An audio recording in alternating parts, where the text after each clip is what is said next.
وعدہ سچا ہے تو تم کو دنیا کی زندگی دھوکے میں نہ ڈال دے، اور نہ بڑا فریبی یعنی شیطان تمہیں اللہ کے نام سے فریب دے۔ شیطان تمہارا دشمن ہے، تم بھی اسے دشمن ہی سمجھو۔ وہ اپنے پیروں کے گروہ کو بلاتا ہے تاکہ وہ دوزخ والوں میں ہو جائیں۔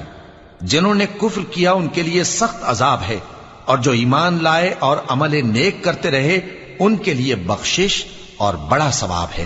بھلا جس شخص کو اس کے اعمال بد آراستہ کر کے دکھائے جائیں اور وہ ان کو عمدہ سمجھنے لگے تو کیا وہ نیکوکار آدمی جیسا ہو سکتا ہے؟ بے شک اللہ جس کو چاہتا ہے گمراہ رہنے دیتا ہے اور جس کو چاہتا ہے ہدایت دیتا ہے۔ تو ان لوگوں پر افسوس کر کر کے تمہارا دم نہ نکل جائے۔